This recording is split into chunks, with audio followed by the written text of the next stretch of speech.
Assalamualaikum Ibu Harini. Waalaikumsalam Bu Dini. Gimana kabarnya hari ini? Alhamdulillah baik Bu.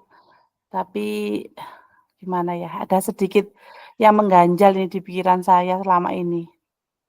Oke, nanti mungkin kita bisa bahas lebih lanjut. Nah, eh, hari ini tadi lancar ya selama pembelajaran pagi hari tadi? Alhamdulillah lancar hari ini Bu. Oke, kira-kira ya sebelumnya terima kasih Bu Harini udah gabung di sini di ruang virtual sama saya.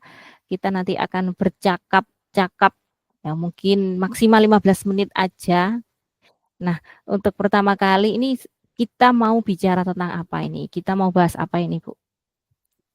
Ini Bu, saya itu sebenarnya ada sesuatu sih yang mengganggu pikiran saya itu karena, murid saya itu di kelas tuh ada, ya beberapa anak lah yang masih belum bisa membaca. Jadi saya itu kayaknya kesulitan gitu Bu, kalau mau menyampaikan materi yang, bagaimana gitu. Jadi harus memikirkan, apa ya, gimana sih anak ini nanti pembelajarannya ke depannya itu bagaimana gitu kalau nggak bisa membaca gitu loh. Jadi itu setiap hari menjadi pikiran saya lah itu, Iya, begitu. berarti ini bisa saya simpulkan membahas tentang salah satu atau banyak murid dari Bu Harini yang masih banyak yang belum bisa membaca. Ngomong-ngomong, Bu Iya, Harini ini mengajar di kelas berapa sih? saya di kelas 2 Bu. Oh, kelas 2. Berarti banyak beberapa murid di kelas jenengan itu yang masih banyak belum bisa membaca begitu. Iya, betul. Nggih, eee, oke. Untuk selanjutnya kira-kira misalkan ini, membaca. Anak-anak itu mesti kan kalau di kelas rendah itu kita mungkin agak ngoyo sedikit tentang kemampuan membaca anak-anak kelas 1 dan 2 kan ada di fase yang sama.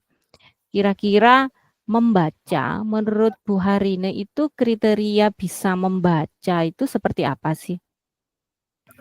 Ya kalau menurut saya anak bisa membaca itu meskipun mungkin karena masih fase A ya Bu ya, meskipun nggak yang mahir banget gitu, menurut saya anak yang bisa membaca ya meskipun ada beberapa suku kata yang masih dieja, tapi dia bisa memahami bacaan tersebut, itu bagi saya, sudah bisa membaca, meskipun levelnya masih rendah. Jadi harapan saya ya pinginnya anak-anak itu bukan yang sama sekali nggak bisa merangkai suku kata, tapi harus, apa ya, paling tidak itu setiap suku kata itu bisa dia bunyikan dan tahu maksudnya gitu loh, Bu. Oke, ya jadi saya ambil kesimpulannya berarti Bu Hari ini menganggap anak yang bisa membaca itu paling tidak bisa membaca 1 sampai 2 suku kata. Iya, Ya, dan dan itu memahami. oke. Dan mungkin di kelasnya Bu Hari ini itu masih banyak sekali siswa yang belum bisa membaca 1 sampai 2 suku kata. Iya.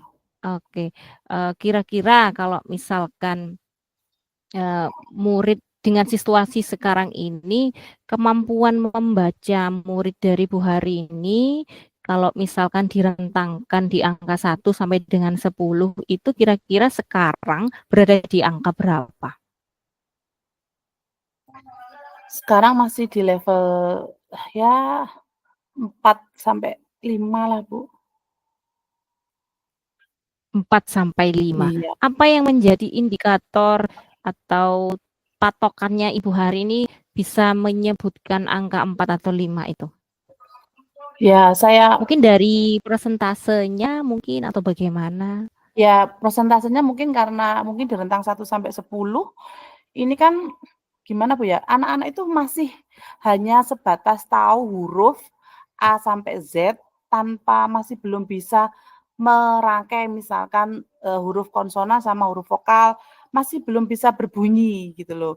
Jadi menggabungkan dua dua huruf itu membunyikannya masih bingung, masih belum bisa. Jadi saya menganggap anak-anak ini masih ada di level 4 lah menuju, tetapi, A sampai Z sudah tahu gitu loh maksudnya. tapi belum bisa Oke. membaca. Berarti untuk menghafalkan huruf, mengingat bentuk-bentuk huruf mereka sudah tahu. Sudah Tinggal tahu. merangkainya saja Iya. yang masih kesulitan. Iya. Ya, jika memang seperti itu, untuk kedepannya yang ingin Ibu hari ini bisa anak-anak melakukan membaca itu dari rentang 4 sampai 5 itu ingin berada di level berapa? Ya di level 8, 7, 8 lah, Bu. Di Oke, level mungkin bisa disampaikan kenapa kok 7 dan 8? Kenapa kok enggak 10 gitu, Bu? Mungkin ini ya, Bu, ya, kan, eee, saya tahu kondisinya anak-anak itu memang di kelas saya karena saya ya memang, setiap hari sama anak-anak ya.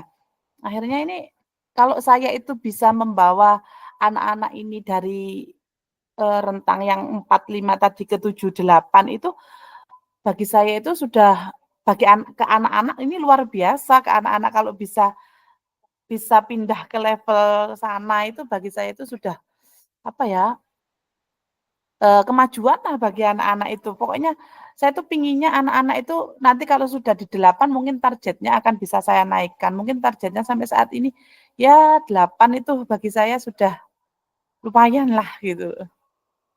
Oke, berarti targetnya di angka 8 ya, Bu, ya? Maksimal Iya, angka 8. Mungkin kan iya, juga ada faktor-faktor lain yang menyebabkan anak-anak itu mampunya sampai faktor 8. Kan kita tahu bukan hanya dari diri anak sendiri sih kesadaran ingin membaca, tapi juga lingkungan di sekitarnya, baik itu orang tua, terutama orang tua sih yang bisa mendukung anak-anaknya supaya bisa cepat lancar membaca. Begitu ya, Bu? iya, Nah, mungkin, mungkin ya, sekarang posisinya siswanya Bu Harini itu masih belum sepenuhnya lancar membaca. Kira-kira apa yang bisa membuat murid-murid di kelas Ibu itu kurang lancar dalam membacanya? Karena terpengaruh apa? Apa saja? Mungkin kenapa mungkin kok faktornya bisa nggak lancar? mungkin faktornya ini, Bu, ya, ketika dia anak-anak ini kan sekarang itu kelas 2 berarti waktu dia TK itu kan masih pandemi. Jadi anak-anak ini sekolahnya itu kebanyakan kan daring, sedangkan anak-anak usia segitu kan biasanya kan ketemu interaksi dengan lingkungan, dengan apa yang ada di sekolah TK itu biasanya kan apa yang dia lihat itu mudah dia ingat dan apa yang dikatakan gurunya itu, mudah teringat oleh siswa. Nah, ketika waktu itu pandemi jadi anak-anak ini sekolahnya kan memang daring ya, Bu, ya. Nah, begitu masuk kelas 1 itu mungkin karena pengetahuan awalnya, mungkin ya karena lingkungan juga bisa, keluarga juga bisa kurang mendukung karena sekolahnya kan tidak tatap muka, jadi anak kecil itu belum menyadari bahwa dia itu sudah mulai belajar. Akhirnya terbawa anak itu ketika masuk SD itu memang ya belum bisa membaca, kemudian lingkungan di rumahnya, orang tuanya banyak yang sibuk. Jadi anak-anak ini apa ya, kayak ini loh, Bu, ibunya atau orang tuanya itu banyak yang kerja di pasar, jualan dari anak belum bangun sampai nanti itu kadang malam itu kulaan lagi, terus pulangnya sampai malam, jadi jarang ketemu anaknya. Jadi kurang bisa memantau dengan anak-anaknya ini gitu loh. Jadi banyak Oh, faktor begitu. itu. Berarti yang pertama tadi bisa saya ambil, kesimpulannya karena mungkin pandemi yang pertama ya, Bu, ya? Iya, Jadi anak-anak itu akhirnya ya kurang kurang apa ya, kurang begitu tertarik dengan pembelajaran karena sudah iya, terlalu nyaman, kayaknya sih sudah masuk zona nyaman sampai akhirnya duduk di kelas 1 gitu, Bu, ya. Mungkin ya karena pandemi itu tadi, kemudian juga ada orang tua juga yang karena sibuk bekerja, dia tidak menyadari kalau putra-putrinya ini kurang perhatian, seperti itu ya. Dan mungkin ya itu iya, tadi, zona nyaman itu tadi, karena terlalu nyaman nggak belajar, ya akhirnya terbawa sampai dia duduk di kelas 1. Mungkin juga ada karena pengaruh kurikulum, TK yang mungkin berbeda antara TK 1 dengan TK lainnya. Kan ada capaian-capaian pembelajaran yang mungkin berbeda antara TK 1 dan TK lainnya begitu. Yang satunya meminta untuk anaknya nanti bisa lancar membaca, ada juga yang hanya fokus bermain saja. Kalau saya perhatikan seperti itu. Mungkin bisa jadi faktor juga ya Bu Harini ya. Iya iya iya. Kira-kira untuk ini Bu, saya tanya ya, karena tadi Ibu sudah bilang mau di level 8, rencananya apa nih untuk bisa meningkatkan, kemampuan membaca yang dari level 5 ke level 8? Eee, ini saya sih pola pikir saya sih kemarin inginnya itu saya tuh, memberi tambahan jam belajar Bu, seusai pembelajaran selesai. Jadi sepulang sekolah, anak-anak ini akan saya beri tambahan kayak les membaca gitu Bu. Jadi, apa ya, ngedrill anak-anak setiap hari. Mungkin dengan tambahan-tambahan itu anak-anak bisa, apa ya, lebih intens belajarnya. Karena kalau bersamaan dengan pembelajaran kan kurang fokus, karena kita memegang banyak anak gitu. Jadi saya memilih waktunya itu setelah pulang sekolah. Ya 10, Oh. 15 menit lah gitu. Iya, bisa juga seperti itu ya, Bu, ya, setuju sih saya. Dan kira-kira ketika memberikan tambahan seperti itu di akhir pembelajaran, apakah juga sudah berkoordinasi dengan orang tua ataupun walinya? Karena kan itu di luar pembelajaran seperti itu, Bu. Iya, saya sih berencananya, pertama saya minta izin dulu ke kepala sekolah mungkin karena ini kan, berhubungan dengan wali murid ya nantinya ya. Jadi mungkin saya meminta izin kepada kepala sekolah bahwa saya akan memberikan tambahan, belajar untuk anak-anak yang membacanya belum lancar. Kemudian yang kedua saya akan berkoordinasi dengan orang tuanya, biar biasanya kalau anaknya pulang jam segini kok belum pulang gitu. Jadi saya itu ya selain meminta izin, juga mohon kesediaannya bahwa anak-anak tersebut pulangnya setiap harinya itu agak terlambat 10 sampai 15 menit karena Mhm. saya akan memberikan tambahan pembelajaran di kelas itu tadi untuk apa ya, ngedrill, bacaan Mhm. anak-anak supaya lebih lancar gitu. Berarti itu nanti apakah ada laporan khusus kepada orang tua terkait pengembangan atau kemampuan membaca, peningkatan kemampuan membaca Iya, di nanti, orang tuanya? mungkin setiap 1 minggu, Bu, ya, mungkin setiap 1 minggu saya akan, apa, memberikan kayak rapor diri gitu ya, tentang anak-anak beliau yang sudah saya tangani, mungkin nanti setiap perkembangannya akan saya sampaikan lewat WA, mungkin karena keterbatasan untuk bertemu nggih, dengan wali murid yang sama-sama sibuk, jadi nanti akan saya sampaikan lewat WA, untuk apa ya, ini sekedar orang tuanya itu biar di rumah juga ada pantauan, "Oh, dari bu gurunya bilang anak saya mampunya sampai segini." Coba sih akan, paling tidak orang tua itu ada pedulinya, mencoba mengetes atau melihat hasil yang diberikan oleh bu gurunya di sekolah gitu, Bu. Jadi sama-sama, apa ya, saling membantu antara di rumah orang tua juga mengecek, saya sendiri di sekolah juga minta bantuan kepada orang tua biar di rumahnya sama-sama belajar, gitu. Jadi oke, jadi perlu kolaborasi juga ya antara orang tua dan Iya. guru, setuju sekali, Bu. Nah, kira-kira siapa sih yang nanti akan membantu Ibu untuk, bisa membuat rencana aksi ini berjalan dengan baik? Ya itu tadi yang pertama saya akan minta izin, kalau diizinkan oleh, kepala sekolah untuk melakukan hal ini pasti akan saya lakukan.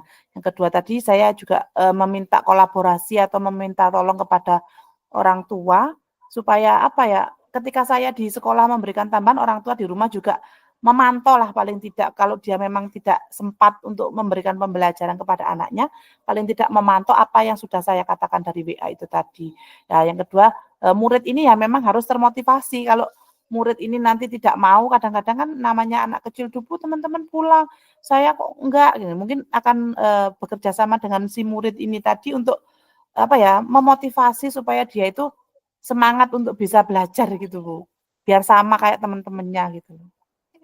Iya, oke, Bu, saya bisa pahami itu, saya juga pastinya itu adalah salah satu cara yang cukup efektif ya. Kira-kira Iya, untuk mulai melakukannya, Bu, hari ini kapan? mulai Senin besok, insya Allah akan saya Oke, mulai. semoga lancar kegiatannya nggih, Bu, Amin untuk memberikan pendampingan kepada anak-anak supaya lebih amin lancar lagi membacanya. amin. Kira-kira butuh berapa lama ya, Bu, untuk bisa mencapai supaya maksimal gitu hasilnya? Mungkin saya akan, memaksimalkan ini mungkin insya Allah 1 bulan, 1 sampai 2 bulan ke depan harus bisa. Amin, amin, amin, amin. Saya doakan semoga lancar, Ibu. Nah, Amin, kita semoga. sudah di akhir ini. Kira-kira dari percakapan kita dari awal sampai hari ini mau selesai, apa yang Ibu hari ini dapatkan? Akhirnya dari percakapan kita hari ini ya Bu ya, saya itu merasa, oh ternyata menemukan ide ya untuk apa ya, anak-anak yang belum bisa baca tadi mungkin ya itu tadi saya harus memberikan apa ya, tambahan itu tadi untuk mengejar ketertinggalan anak-anak tadi. Terus yang kedua harus kolaborasi ini dengan kepala sekolah, orang tua, dan juga anak itu sendiri harus mau, harus termotivasi anaknya juga. Nanti kalau kita sudah berkolaborasi dengan orang tua sama, apa, kepala sekolah, terus anaknya sendiri nggak mau kan juga repot. Jadi ya berkolaborasi dengan mereka dan semoga, apa yang saya rencanakan ini nantinya bisa berjalan dengan lancar dan apa yang saya harapkan dari obrolan kita hari ini itu benar-benar tercapai 1 sampai 2 bulan ke depan, begitu. Amin, amin. Semoga rencananya Bu hari ini bisa lancar, bisa berhasil. Kita juga bisa memberikan apa ya, keberpihakan kepada murid-murid kita supaya bisa lebih bertambah ilmunya, apalagi tentang membaca ini sangat penting sekali untuk siswa kelas sekolah Iya, Bu, dasar bener gitu bener. ya Bu ya. Oke, terima kasih Bu hari ini atas sharingnya hari ini. Semoga bermanfaat dan saya tunggu hasilnya nanti. Kira-kira 1 atau 2 bulan Siap lagi saya pengen tahu. Ya, terima kasih Bu hari siap, ini. Ibu. Saya Terima akhiri. kasih Bu Assalamualaikum Tini. warahmatullahi wabarakatuh. Selalu sehat. Waalaikumsalam.